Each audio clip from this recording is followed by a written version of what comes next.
Atau sebaliknya, istri ratu majelis taklim, Senin hijau, kuning biru, Selasa biru. Apa Ustaz? Dress code. Apa yang berubah dari ibu-ibu itu? Dress code-nya aja. Yang ini cicil 2 kali, ini cicil 3 kali. Ini nggak ada di sini ya, saya cerita di Samudra Atlantik. Jadi kata suaminya, kamu ini tiap hari ganti baju aja, perangai nggak berubah-berubah. Kata suaminya, dress code ganti terus. Majelis taklim ini jalan, sholawat ini, sholawat itu, tak berubah. Makin pusing kepala suaminya lihat istrinya ikut majelis taklim. Majelis taklim dengan majelis gosip tuh beda-beda tipis. Pamer jilbab, pamer tas. Sekali lagi bukan di sini. Di mana? Samudra Atlantik. Tenang aja Pak, saya ngomong yang jauh di luar sana. Suami soleh, istri konslet. Istri soleha, ratu majelis taklim, suami nggak mau sholat. Ada ibu-ibu datang ke saya, pejabat, punya mobil bagus, jabatan bagus, anak-anak udah beres semua. Datang ke saya nangis, Ustaz tolong doakan saya, Ustaz tolong doakan saya. Saya bilang serius betul ibu ini minta doa. Coba tebak kira-kira bayangan bapak ibu dia minta didoakan apa?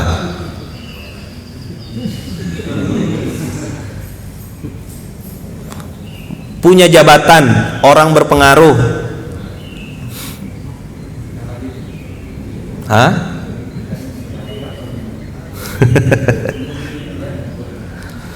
Ustadz tolong doain, Ustadz tolong doakan, benar-benar minta tolong. Anak saya sudah selesai semua S1-nya Ustadz, saya dikaruniai sekian orang anak, sudah dapat menantu, tolong doakan Ustadz, tolong doakan. Apa bu doanya? Saya nebak-nebak kan, paling utang nih, paling minta umroh, paling minta. Biasa juga ada jamaah yang suka minta doakan, didoakan supaya ruko atau tanahnya laku. Biasanya begitu. Tolong Ustadz, semoga didoakan supaya tanah saya laku, bisa bantu dakwah. Kalau bahasa Pontianaknya iya ke. Pengalaman saya udah 9 tahun, udah laku diam-diam aja tuh. Coba tepuk sebelahnya. Iya ya gitu. Kayak kenal orangnya. Mana ada ustadznya dikasih tahu lagi, udah selesai. Ustadz tuh hanya untuk mendatang masalah. Saya bilang nggak boleh kita berharap sama jamaah, nggak boleh berharap sama makhluk. Sakit hati, kecewa. Kenapa? Karena ya posisinya guru, ustadz, pengasuh, tong sampah. Kapan dia datang? Pas lagi susah. Oh kalau udah utang 2 miliar jatuh tempo, di situ di pojok-pojok sini, bukan bapak sampingnya. Situ nangis, ya Allah ya Allah. Kata Allah, ini orang memang manusia masalah, dia cocok datang ke masjid kalau lagi punya masalah. Makanya kalau bahasa Pontianak, kue korket kue blodar, udah sakit baru sadar.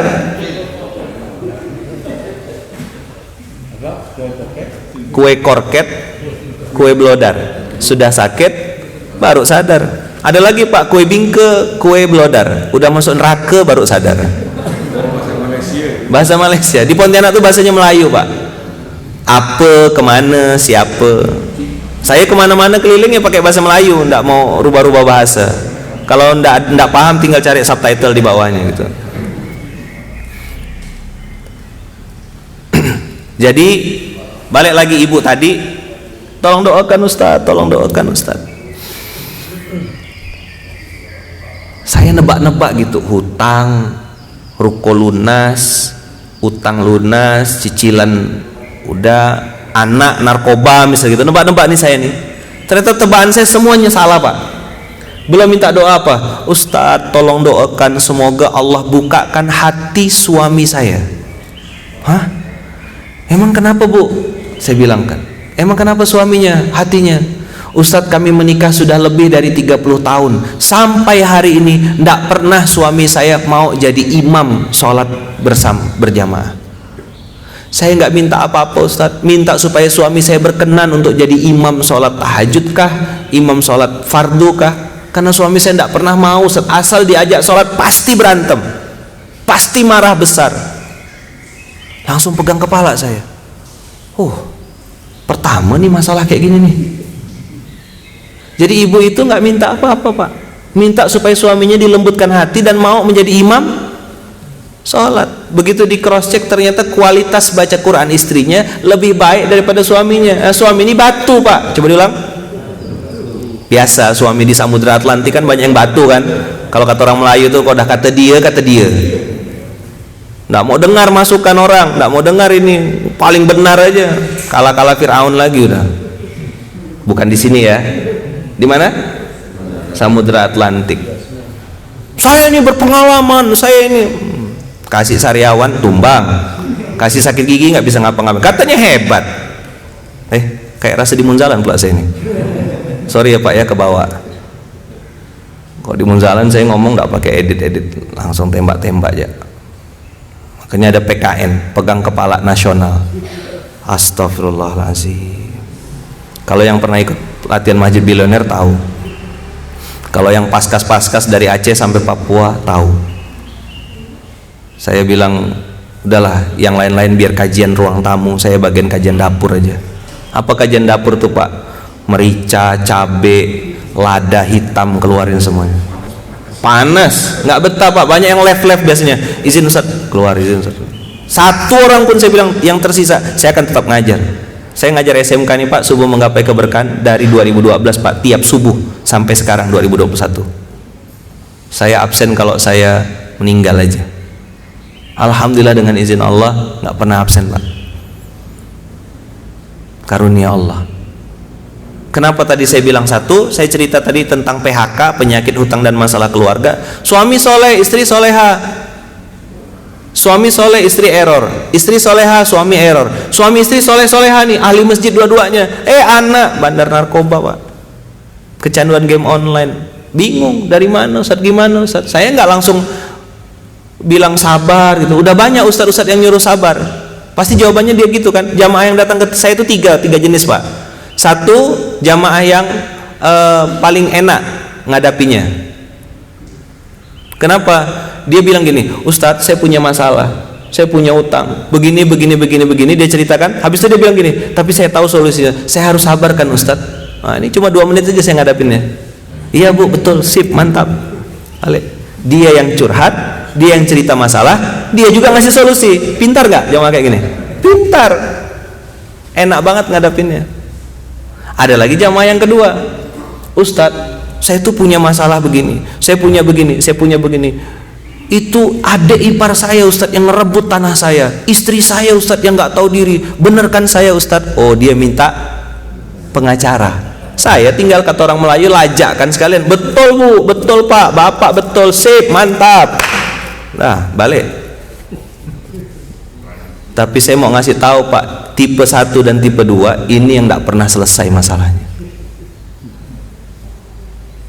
Tipe 1 merasa pintar. Jadi kayak saya nih Pak, botak depan, botak belakang. Botak depan pintar, botak belakang banyak mikir. Botak depan belakang dia pikir dia pintar gitu Pak.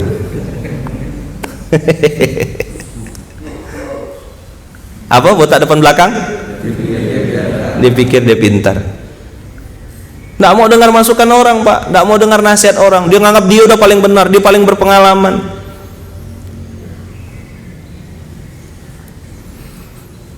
Dah. Tipe yang kedua tadi apa? Blaming others, suka nyalakan orang lain. SOSKS, coba bilang. Apa ya SOSKS Pak? Semua orang salah kecuali saya. Ini Fir'aun kecil Pak. Benih-benihnya, dia lupa Fir'aun itu jadi ikan asin Pak, nggak ada mulia-mulianya. Nanti kalau bapak-bapak ke Mesir datang ke piramid terus bilang Fir, kan sudah aku bilang jangan nakal gitu. Apa?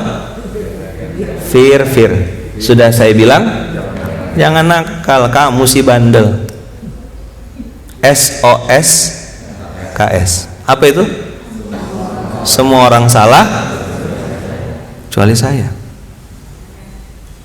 Nggak ada yang betul Pak, semua salah di mata dia, semua error. Dia aja Pak satu-satunya orang di muka bumi ini yang benar. Ada banyak Pak, tapi bukan di sini. Sini kalau saya lihat ahli surga semua insya Allah. Ada yang mau mati Pak, nggak ada yang mau.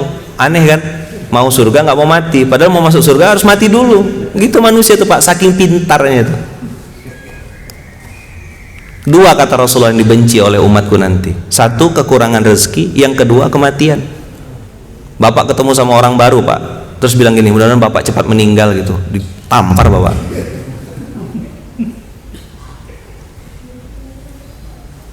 Dia pengen dipanjangkan umurnya, kata Allah dalam Quran, sampai 1000 tahun. Ya kan? Pengen dipanjangkan umurnya 1000 tahun. Padahal panjang umur pun gak nambah ketaatan. Gayanya pasti gitu aja. Punya masalah, ayo ikut saya. Datang ke Allah. Bisa tampil gak? Gini Pak siklusnya. Punya masalah. Oke? Naik. Datang ke Allah. Ya Allah, tolong saya ya Allah. Dah? 1, 2. Karena datangnya ke Allah, kumpul di masjid, jadi marbot, ngurus dakwah, ngurus agama, ya kan? Bantu anak yatim, jadi paskas, jadi ormas, orang masjid, dan seterusnya. Allah selesaikan nggak masalahnya? Selesai Pak.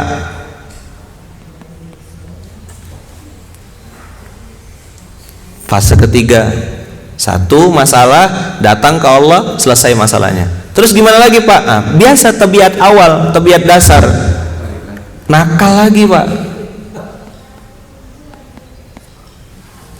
sombong lagi Pak, mulai pamer-pamer. Dulu waktu susah, jadi marbotnya dulu paling depan. Kadang-kadang lupa di depan imam dia softnya. Disolatin maksudnya. Karena dia nakal lagi Pak, bertingkah lagi, bikin gaya lagi, akhirnya Allah bikin dia punya masalah lagi. Cuma yang dulu masalahnya cuma 30 juta. Begitu sudah punya masalah lagi, sudah 300 juta Pak. Maka manusia ini akan pindah dari satu masalah ke masalah yang lain. Ustaz, ini buatan Ustaz? Enggak, bukan buatan saya menyederhanakan aja. Bahasa Qur'annya begini Pak, coba lihat nih. Surat 10.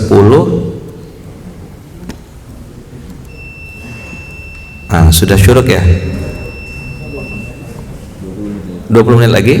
Oke. Bapak-bapak lihat surat 10 ayat 12. A'udzubillahi minasyaitonirrajim. Bismillahirrahmanirrahim. Wa idza massal insana ad-durru da'ana li jambihi aw qa'idan aw qa'iman. Lihat Pak gaya manusia kalau lagi punya masalah. Apa kata Allah? Ini manusia kalau lagi ditimpa masalah, ditimpa mara bahaya, ditimpa mudarat, ditimpa kesulitan, da'ana. Saya ngomong ini dari 2012 Pak. Saya ceritain siapa nih? Ceritain diri saya sendiri. Tadi saya bilang poin yang kedua saya mau sampaikan. 1 PHK, yang kedua saya sempat kehilangan pegangan, kehilangan arah. Sudah 10 tahun di Gontor pun Pak, ketika saya tinggalkan 2 hal ini, habis babak belur saya. Saya kerja dari jam 7 pagi di Malaysia tuh sampai jam setengah 2 malam. Kalau kata orang Pontianak, kalau tak kaya gila. Kayanya ndak ada, gila yang ada Pak. Berat badan saya cuma 48 kilo. Ini insomnia, nggak bisa tidur, gelisah. Allah cabut 3K dari diri saya. Apa yang dicabut Pak? Ketenangan, kebahagiaan, keberkahan. Nggak ada berkah-berkahnya, nggak ada bahagia-bahagianya, nggak ada tenang-tenangnya. Kerja di perusahaan terkenal, uang bisa kapan saja. Naik pesawat Pak, kalau pulang dari Malaysia itu tinggal pilih mau Malaysia Airlines atau KLM, pesawat-pesawat besar. Fasilitas full Pak, tapi Allah kayak ambil rasa di hati saya. Nggak ada tenangnya, nggak ada bahagianya, nggak ada berkahnya. Rupanya ada yang salah Pak. Saya sholat tetap sholat seperti orang pada umumnya. Cuma ada satu yang saya tinggalkan. Nanti saya cerita. Tapi kita lihat dulu. Wa idza massal insana ad-durru da'ana li janbihi aw qa'idan aw qa'iman.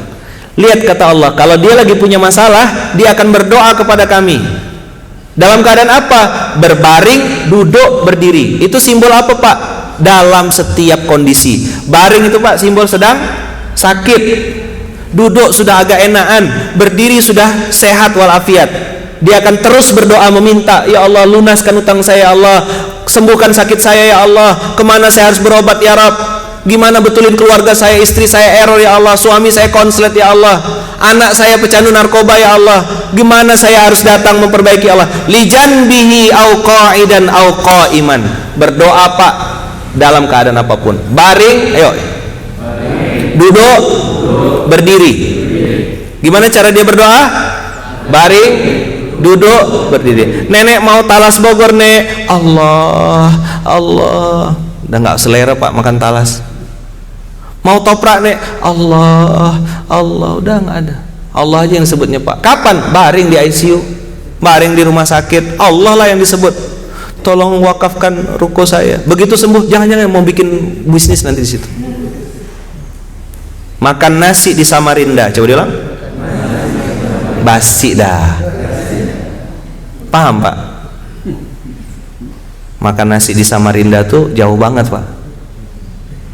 Makan nasi di Samarinda tuh kalau bahasa Pontianaknya, Melayunya, makan nasi di Samarinda, basi dah. Waktu susah memang gitu janjinya pak. Nanti saya akan bertobat ya Allah, saya akan nggak ngomongin orang lagi ya Allah, saya akan berbuat baik ya Allah. Kata malaikat, ya Allah biar aku aja yang turun. Boleh, kata Allah. Malaikat apa yang turun pak? Malaikat maut. Kalau yang mau turun malaikat Mikail ya enak. Falamma kasyafna anhu durrahu, tapi ketika kasyafna anhu, kasyafa itu pak artinya diambil, dicabut sampai ke akar-akarnya. Jadi kalau mohon maaf ya, kalau kanker payudara itu nggak bersisa sama sekali pak. Seperti jamaah saya yang dengan izin Allah kanker payudara stadium 4, 2 rumah sakit besar di Pontianak bilang ibu nggak bisa kecuali amputasi dan kemoterapi. Dia menyusuin anak pak, nggak bisa. Dengan izin Allah 14 hari sembuh total, sembuh total. Rumah sakitnya yang bingung. Saya bilang bu, Allah punya kuasa, suka-suka Allah aja. Suaminya satpam pak, motor cuma satu, ngantar bolak-balik, ngantar suami. Sampai sekarang pak, dengan izin Allah masih jadi donatur orang tua asuh untuk program gerakan infak beras. Yang hadis saya bilang hari ini berawal dari warung kopi. Dengan izin Allah sekarang gerakan infak beras itu ada di lebih dari 90 kota se-Indonesia, Aceh sampai Papua. Kita juga sudah support di Brunei, jadi kita datang ke Brunei bawa beras pak. Support di Malaysia, Sabah, kemudian Thailand, Mesir dan juga Sudan. Kalau gandum kita support ke Palestina sudah lebih dari 3 tahun. Apa di Brunei ada yang susah? Banyak pak. Kata kita. Jadi pondok-pondok pesantren, pondok-pondok penghafal Quran kita support. Alhamdulillah, izin Allah. Santri berapa Ustaz sekarang total? Lebih dari 450.000 pak. Santri se-Indonesia. Pondok-pondok pesantren lebih dari 6.000 pesantren. Dan itu rutin tiap bulan kita support beras. Alhamdulillah. Kami nggak hebat pak. Orang-orang baik banyak nitipin hartanya. Kami cuma jas, jembatan amal soleh. Terima kasih, terima kasih, terima kasih. Jadi bukan punya kita. Udah di SK-nya dari Allah kan. Aqamus shalah wa atuz zakah. Jadi masjid harus punya baitul mal. Saya ngomong keras kalau di PMB, saya bilang kalau ada masjid nggak bikin baitul mal, bukan baitul mal wa tewas ya pak ya, BMT itu kan baitul mal wa tewas. Karena setiap bikin T pasti tewas. Kenapa? Orang kita suka minjam nggak suka ngembaliin pak. Bener nggak? Waktu, yuk ikut saya. Waktu minjam melas-melas, waktu bayar malas-malas. Coba astagfirullahalazim. Saya kenal orangnya. Kenal nggak pak? Bapak semangat banget pelaku atau korban? Oh waktu mau minjam pak, cium tangan. Tolong Pak Haji, tolong Pak Haji, tolong Pak Haji. Begitu nggak? Giliran bayar, waktunya jatuh tempo, oh dia lebih galak daripada kita pak. Lu yang salah, lu yang marah. Coba diulang. Mintanya surga, tingkah laku kayak ahli neraka pak. Waduh, sorry ya, keceplosan. Dah? Sampai mana tadi pak? Kasyafna anhu durrahu. Begitu selesai masalahnya pak, lunas hutangnya, sembuh penyakitnya, beres keluarganya, marra ka'allam yad'una ila durrin massah. Mohon maaf pak punten, kalau marra yamuru dalam Quran itu artinya belenggang pak. Ngerti istilah belenggang? Jalan tanpa pamit-pamit tuh loh pak. Jadi ada orang tua jalan di situ, terus dia selonong boy aja lewat, ada kamera dilangkahin, itu namanya marro. Jalan dengan gak peduli, misalnya ada ayah-ayah kita di situ kan, lewat tuh bukan nggak punten permisi, ada jalan belenggang angkat. Tadi lihat gak waktu dia sakit gimana gayanya? Gimana gaya dia berdoa? Baring, duduk, berdiri. Allah, ampun ya Allah. Falamma kasyafna anhu durrahu, lunas hutangnya, laku rukonya, dibeli vilanya. Kemana dia Pak? Marro ka'allam yad'una. Dia berjalan, kata Allah, berlenggang seperti tidak pernah berdoa kepada kami. Begitu Pak gaya orang-orang pintar itu Pak. Katanya lulusan universitas terbaik Indonesia, negara kita ini Pak, nggak kekurangan orang pintar. Apa yang kurang? Orang benar. 6 dari 13 menteri yang korupsi profesor doktor. Apa enggak pintar profesor doktor tuh? Ada yang salah nggak Pak? Banyak.